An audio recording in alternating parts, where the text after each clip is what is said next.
Hey guys, Ashley with Amare. Okay, so today we're going to talk about the difference between a fat transfer to the breasts and implants to the breasts, because I get this question a lot. When you guys get like Lipo done and all these other procedures and then, BBLs and things like that, you guys ask me about all the things. So I'm going to tell you all the things. So, fat transfer. We know that term because BBL is a fat transfer. What does that mean? We are liposuctioning fat out of the body, and then we are transferring it somewhere else. That somewhere else can also be your chest. Ta-da! A lot of people think fat transfer and they just think BBL. It's not strictly limited to BBL. You can get fat transferred to your face. You can get fat transferred to your chest. Those are like two of the other main places that I see a lot. So in this video, we are going to talk about the difference between the fat transfer and the implants. We're also going to talk about the difference in the healing time between them, the difference in procedures, and who should be doing what, and why you would want to do it, right? So I have a lovely article here pulled up from the clevelandclinic.org. If you don't know what the Cleveland Clinic is, they do a lot of really good research. They have a lot of really good articles. They're kind of like my other favorite place, plasticsurgery.org, where I'm always referencing things. So going through this article, it's the difference between fat transfer or breast augmentation, which is, we're going to say implants, because we can go down the rabbit hole of augmentation, which is lift, reduction, all kinds of things. So we're just going to stick to fat transfer or implants. So what is fat transfer? Like we said, we lipo out the fat and we transfer it somewhere else. It heals. It takes about 6 weeks, sometimes a little bit more, depending on how much we're doing, but it takes about 6 weeks to soften and for all of those cells, those fat cells, to create new blood capillary connections so that they can start feeding the fat, giving it nutrients, and it becomes permanent. Ta-da! So that is fat transfer. They literally lipo you somewhere and then inject it into here, all around your chest, wherever we want to put it. And there you go. You have a little bit more volume. When you're talking about implants, implant is an object that is not made of your body. So silicone, saline, which you don't really use anymore, gummy bear. There are lots of different implants. We're going to do a whole video on just implants so that you guys can know what all that's about. That's coming later. But those are them. So to put those in, we have to actually make an incision. So depending on what we're doing, if we're doing a lift, the incision is going to look a little different. If we're putting in just the implant, the incision is going to look a little different. So that's what that is. An implant, breast implant, can be a gummy bear implant. Basics, we know this. We put it in there. It requires an incision. Fat transfer does not require an incision. It's injected the same way that the BBL is injected. Couple different ways that I've seen people do it. So you can either inject it, like they'll have like a big needle with the fat in it and inject it all around, or depending on how much we're doing, and usually I've only seen this done with BBLs, they will use a cannula and inject it that way. That I have not seen yet on the chest, but I have seen them do it where they have like a really big tube and a needle and they'll inject the fat all the way around. So that's that. Those are what the two are. So let's talk about fat transfer first. So when you're looking at doing fat transfer to the breasts, right? Anything we're looking at doing to augment the breasts in this video that we're talking about is to enhance and to make bigger and to make fuller, right? So doing fat transfer, it's usually for smaller breast sizes. So this is what the article says. Fat transfer increases breast size by 1 to 2 cup sizes. If you want larger breasts, you need implants, and we'll get to that in a second. The other thing with fat transfer, sagging breasts. Fat transfer makes breasts larger, but breasts may still sag. You may need a lift to get a firmer look. So let's unpack that real quick, because that's like a little bit, all right. So when you have someone like me who is like, let's just take a random cup size. Let's say like an A, right? And we want to go to a B or a C. I used to have C. I rock climb. I work out a lot, so now I have an A. And I'm very happy with my A. But if I wanted to go bigger, I would do fat transfer rather than implants, because I'm not looking to go to like a full C. I'm just looking to get volume and shape around here, get a little bit of cleavage, and fill out the fat that I lost from working out. I'm not looking to do anything that's going to give me way more volume than that, or something that's a little bit more dramatic. Now, that's not to say that you can't do implants If you are only looking to go up to 1 or 2 cup sizes, you absolutely can. There are different implants and different sizes. It's like picking shoes. There are a million different sizes of heels, like inch, 4-inch, 3-inch, quarter-inch, tons of them, right? So when we're talking about what size we're looking for, that's not always going to determine whether you need an implant or a fat transfer. Now, I have heard a lot of people say, and this is the next thing on that list, repeat procedures, right? So you need to have a substantial amount of fat in here and tissue for the fat transfer to go in, right? So if it's sagging, if there is like collagen and elastin loss, and then you're just filling that up, it's still gonna hang. So fat transfer to the breasts would be more, in my opinion, where I've seen it come out the best is when you already have a smaller size. You used to be bigger, maybe like a cup or two, like it says 2 cup sizes, like me. That was a C, now I'm an A. 2 cup sizes, and you want to bring back some volume and some shaping. I personally would suggest fat transfer if you're just looking to shape out and round out the curves and get a little bit more volume, give it a little bit more fullness, but nothing where you're looking to really like get nice and full and big, because as we know, some of that fat's going to die. It's not all going to take, and this is the next point where it says repeat procedure. You may need multiple fat transfer procedures to achieve the result you want. Here's where my thing comes in with that. You are getting lipo taken out of you to put into the breast tissue. How much lipo can we actually have to put into that breast tissue to fill it up? So the way that I like to simplify this is if you have, like me, a smaller size and it's kind of just empty, but it's toned still and it's firm and it's lifted, and you just want to fill back out what you already had before, fat transfer would be good because you already have the template for what's there. You already have the skin and the tissue. It's just, it doesn't have as much volume in it. So that's what I would suggest fat transfer for, is a little bit more fullness and shaping, but not a lot of like really big volume.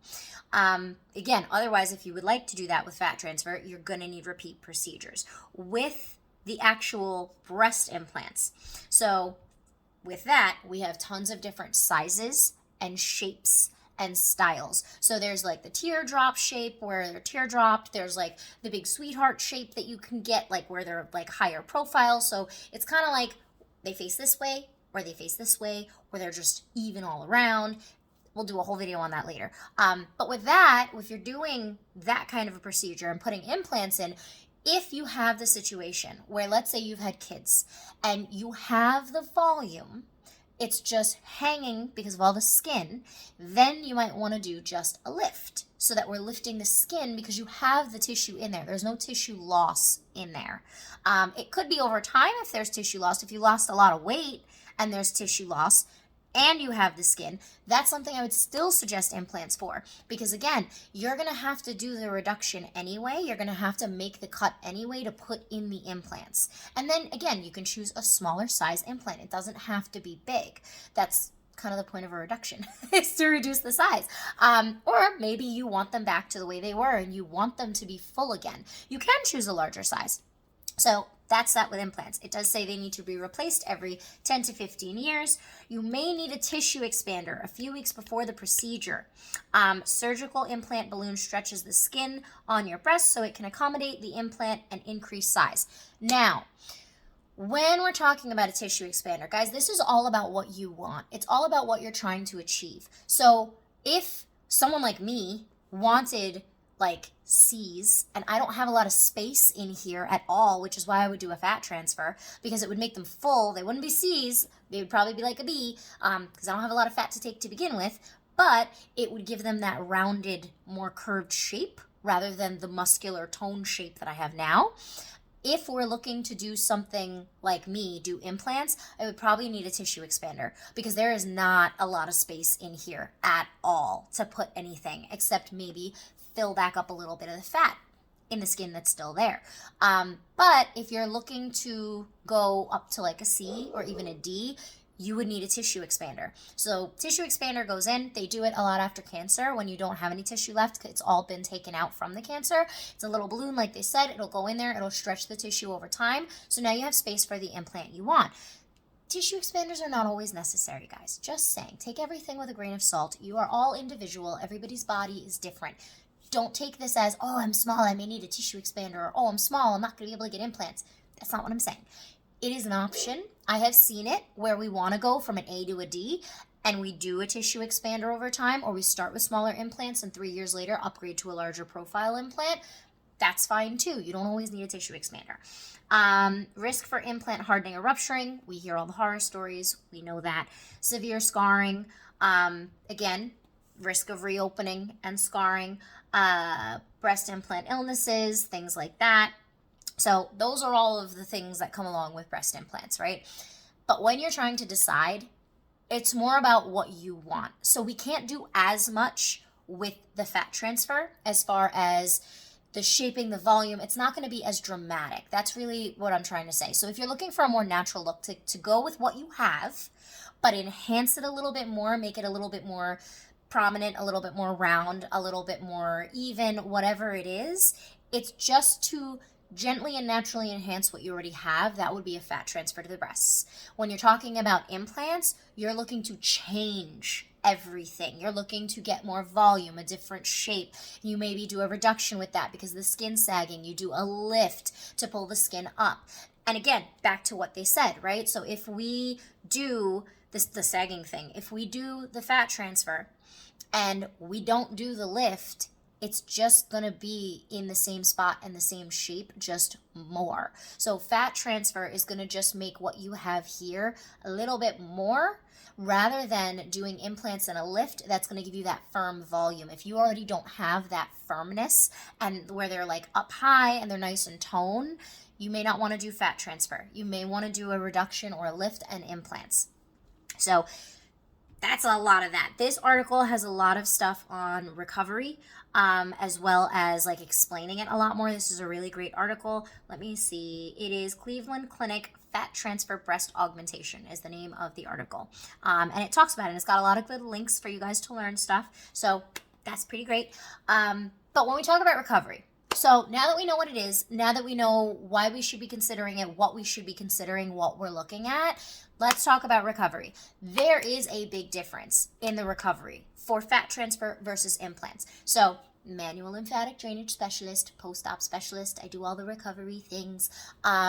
With that being said, I have seen where with fat transfer, we're so not happy because we thought it was going to be way more and it's not, which is why they said repeat procedures. I have seen where we kind of just throw it in just because, and we're like, yeah, if it sticks, it sticks, and we get this nice big curve on top and it looks nice and full and it just fills out the dips. And we're super happy. I have seen implants where we're not so happy and we are happy. One is not better than the other as far as recovery. The recovery is your responsibility. Let's put it into the perspective of BBL versus fat transfer for your hip dips. When you're looking to get a BBL, you're looking to get nice big volume. You're looking to do the whole thing, round it out, nice big volume, maybe like up a couple sizes from where you were before, get some kind of like tissue and fat back there, right? When you're talking about doing a fat transfer to fill out just your hip dips, we're looking for the planes and the places where it's empty, and we want to bring them into symmetry with everything else. So we're just injecting into those places just to give it that little bit of roundness and shape and fill those little dips. That would be fat transfer to the breasts versus implants, which is to full the whole thing everywhere all the way around. So when you're talking about recovery from those two things, you're talking about something that's a little bit minor and something that's a little bit major. Fat transfer, we will have little injections rather than a cut. Breast augmentation, implants, you will have an actual incision you need to worry about. Swelling-wise, right, and recovery-wise.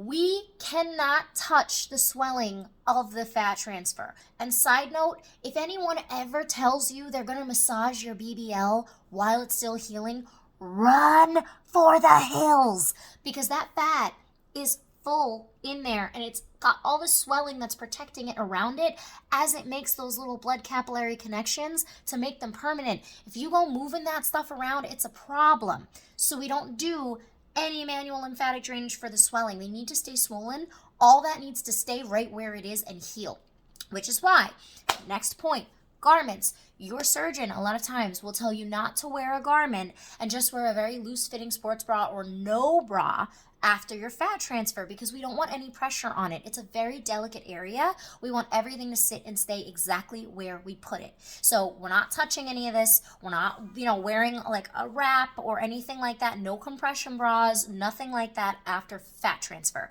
Because the same way with the BBL, we don't want to put pressure on it. Same way with the chest, we don't want to put pressure on it. Now, with implants, we absolutely work on that, because if we don't, that's how these rupture under here, these incisions. That's how incisions open, is from improper compression, squeezing and forcing all the swelling into or cutting into and causing pressure on your incision, which causes them to have pressure behind the incision and they open.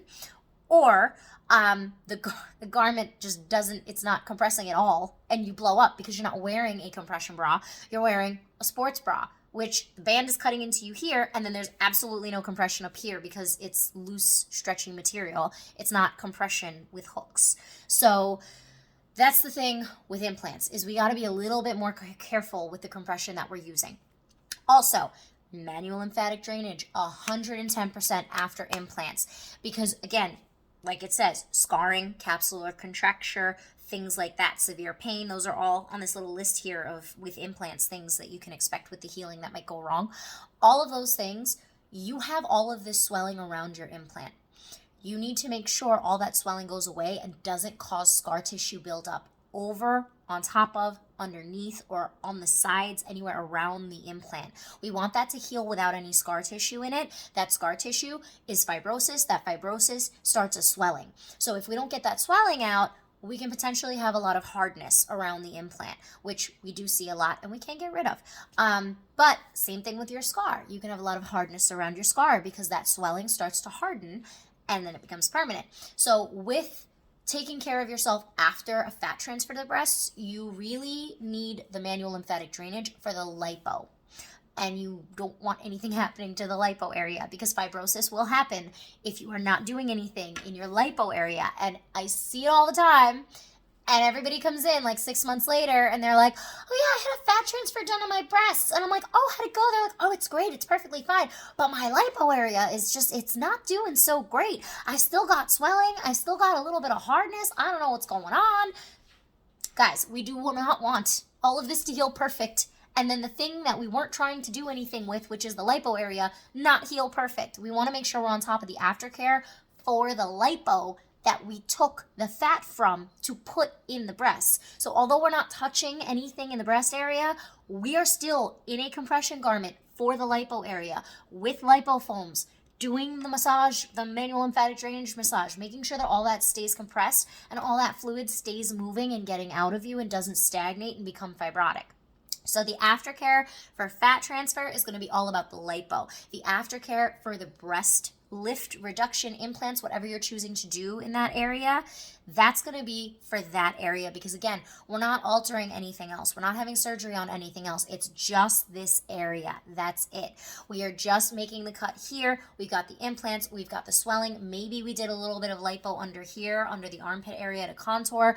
But our main focus in your treatment is going to be proper compressions for here, for all the chest area with the implants, making sure that it's being supported properly, manual lymphatic drainage to your chest, your ribs, underneath your ribs to get this whole area to drain properly so that we don't get any swelling stuck under there, healing with the implant, and that your incisions lay flat, foams in the compression garment for support if we absolutely need them.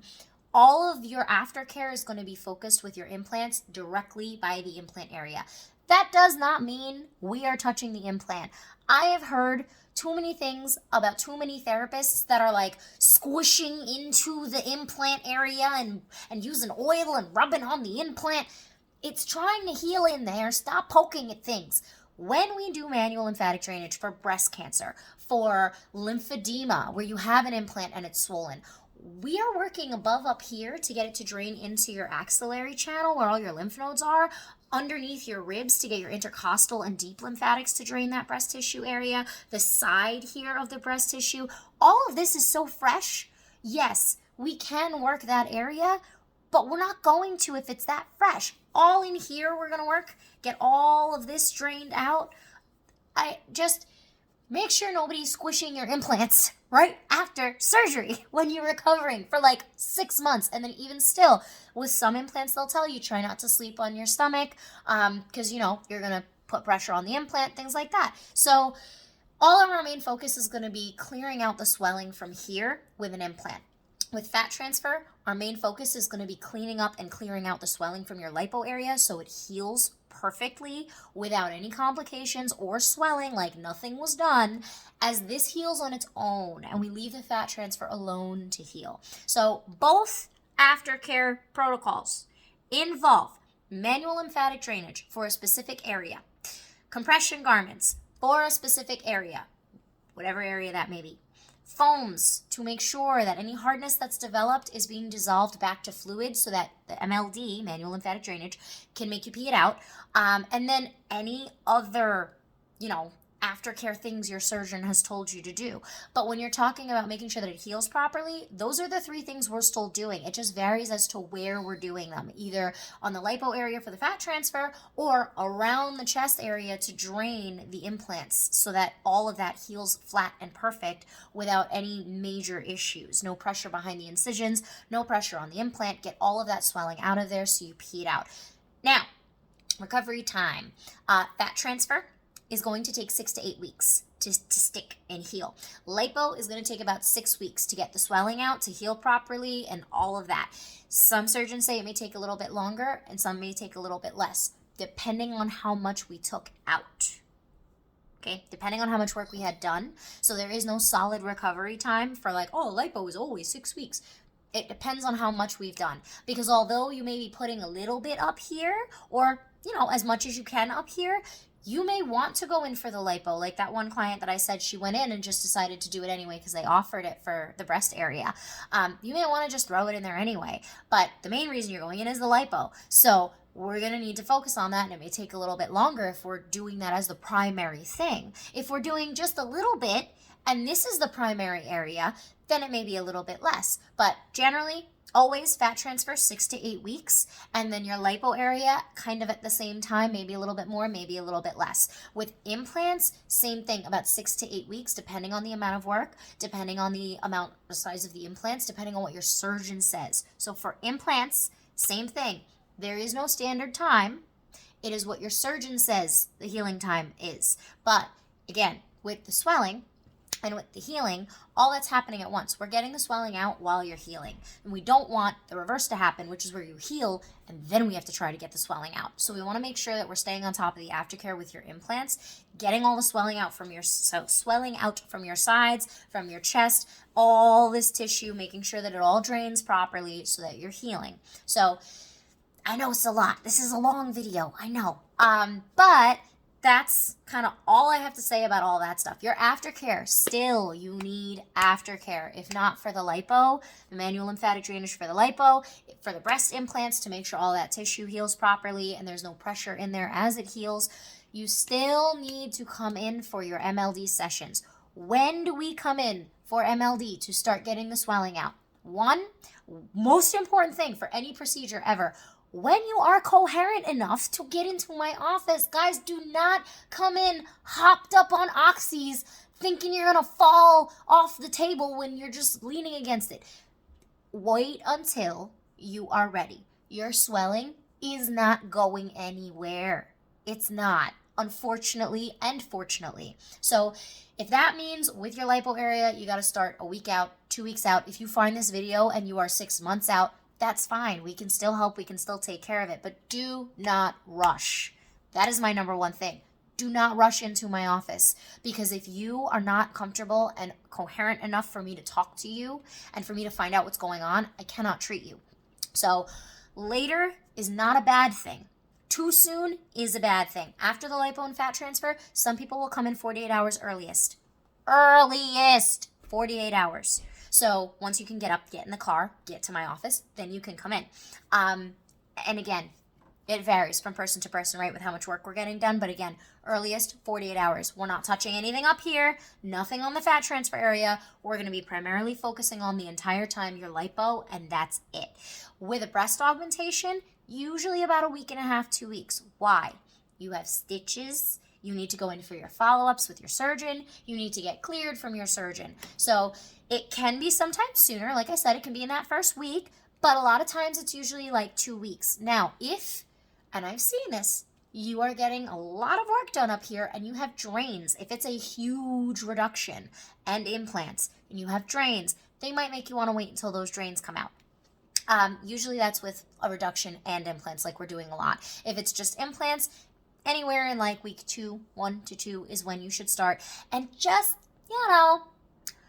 for funsies, guys, you should be getting, with what we're talking about in this video, I'm talking strictly about manual lymphatic drainage massage. No oils, no lotions, no rubbing, none of that. We are literally going to just be placing the hand, stretching the skin, and guiding the lymphatic pathways. That's it. We are dilating and opening the lymphatic pathways all around the chest area.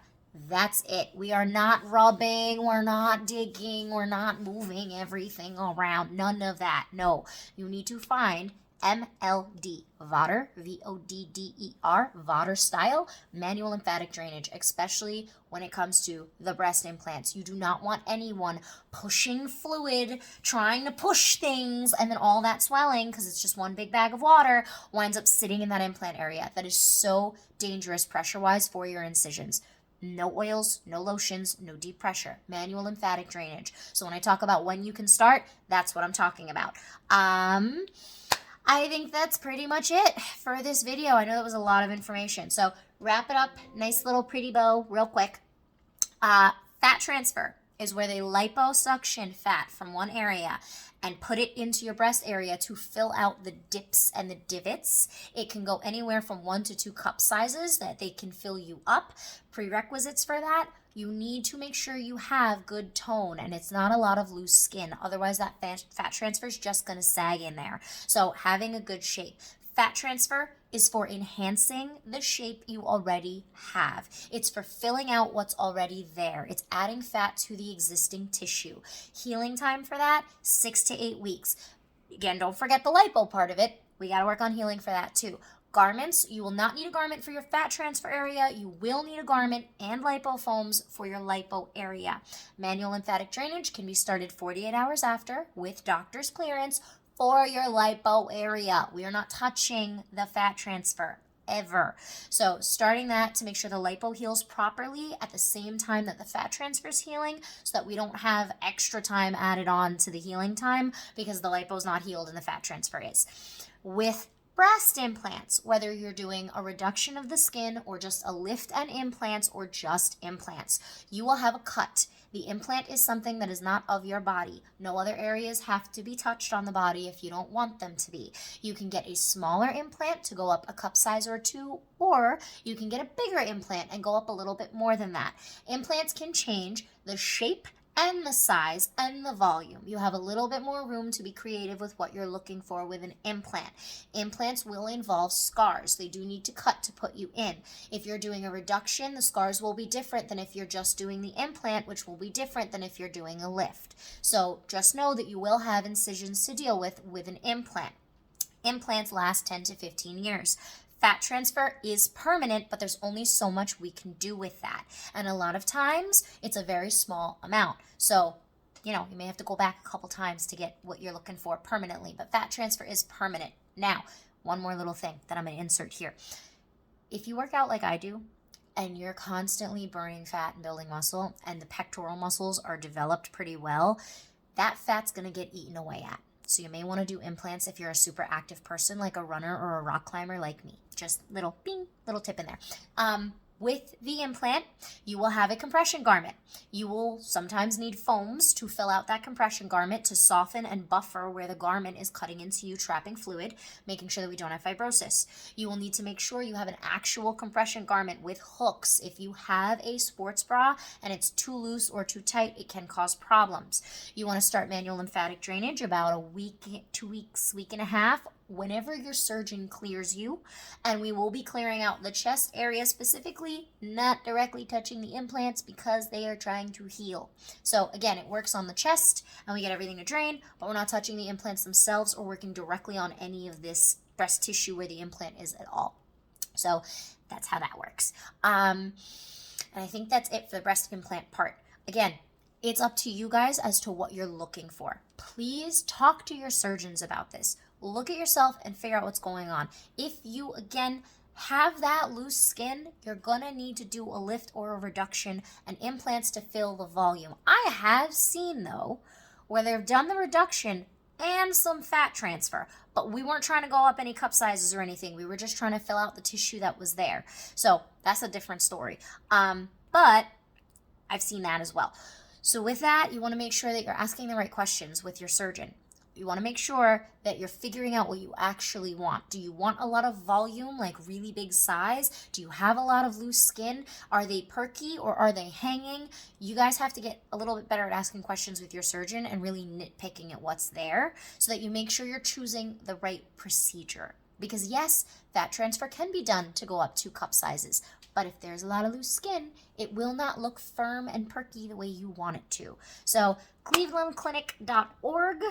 The article is called Fat Transfer Breast Augmentation. And that is the end of my video. Ta-da! Okay, I will see you guys soon. If you need lipo foams for your lipo, if you're having trouble with fibrosis and you need foams, or if you have incisions and you need proper soap, not dialed over HipaCleanse, but post-op soap, or if you're having a lot of pain and soreness and the itch and you need post-op cream, all of that stuff is in our shop, amarepostopshop.com. The link is in the bio on our Instagram, and I believe the link is in the description box on our YouTube. If you guys need help, right? So if you're like, oh yeah, she really knows what she's talking about. I don't know what to do. I had this done and I don't know. Virtual session with me, or if you are in New Jersey, we are located in New Jersey, Highland Park or Elizabeth. Give our office a call either way. If you DM us, we will tell, and if you text us, and if you email us, we will tell you the same thing. Call the office, speak to Alex, 732-841-0142. Maybe you don't know if you need a virtual. Maybe you don't know if what you're asking is even something I can help with. Talk to Alex, guys. She's there to literally spend time talking to you and answer all of your life's questions about these things. So call the office, 732-841-0142, and you can schedule a virtual with me. We will go over all these things. I will explain everything. I will look specifically at you and tell you what's going on with your body. Can't do that over DM, email, or text, so you have to schedule a session with me for that. But call the office one more time, 732-841-0142, and my lovely happy Alex will be able to help you out and point you in the right direction. And that's it, guys. Have a good rest of your day. I hope this was a little bit helpful. Bye!